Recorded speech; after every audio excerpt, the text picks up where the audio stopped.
Welcome into another video. This time we're going over fantasy stud Chris Olave. Now Chris Olave did really well in his rookie type of season. A lot of people think about him and Garrett Wilson. They're kind of tied together. They're both from Ohio State, and people think very, very highly of Garrett Wilson, but not as high as Chris Olave. But I'd say, hold up, wait a minute. Look, there's going to be some breaks here. Some breakage needs to happen because Chris Olave was just as good as Garrett Wilson, but people don't put him in the same category. Think about it. Last year he had 72 receptions on 119 targets for 1,042 yards and 4 touchdowns.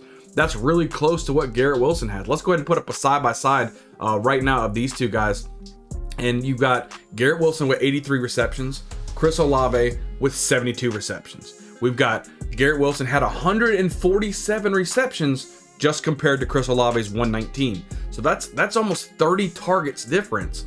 Garrett Wilson ended up with 1,103 yards, and then Chris Olave ended up with 1,042 yards. They both had 4 touchdowns. Now, if we want to dive a little bit deeper into that, let's talk about their yards per catch. So Garrett Wilson had 13.3 yards per catch.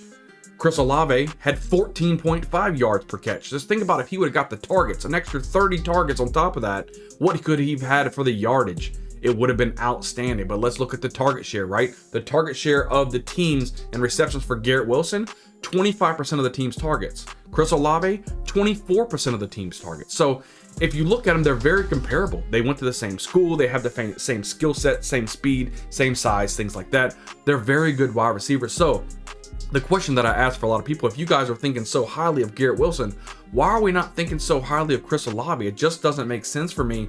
Chris Olave has an opportunity of a lifetime. Let's look at the quarterback carousel. Started out with Jameis Winston. Then they moved over to Andy Dalton. But now they've got Derek Carr. And a lot of people saying, whoa, Bayou.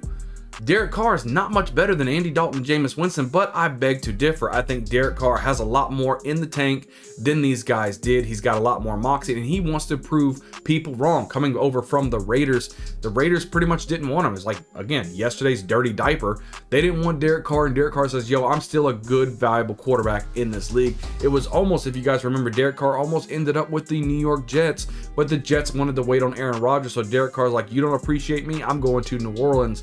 So he ends up with New Orleans with a team that wants to be there. They want him to be there, and he wants to succeed in this city. I think it's a beautiful, beautiful matchup. I don't think by any means you're thinking 5,000 yards passing or any type of Drew Brees type season from Derek Carr, but it's serviceable, and I do think it is an upgrade over both Jameis Winston and Andy Dalton. And if Chris Olave was able to have a 24% target share and over 1,000 yards receiving with the trash that he had last season, you add Derek Carr in there, and I'm telling you, look what he did with Davante Adams last season.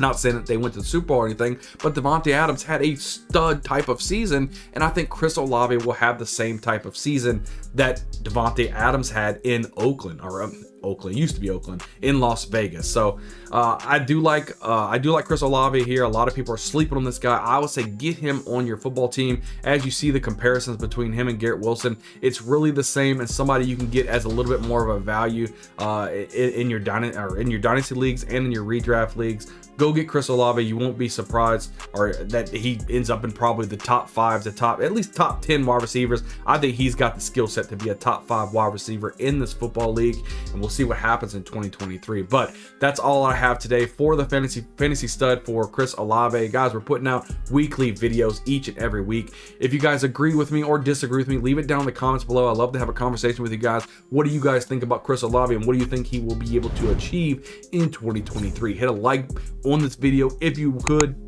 Really helps me out. Hit the subscribe button. Really close to those 1,000 subscribers and moving quite along with this channel. Appreciate all you guys being here along the way with me, but we're gonna get you guys all the way up into your fantasy football drafts to help you dominate your leagues. I can't wait to see you guys on the next video. We'll see you guys next time.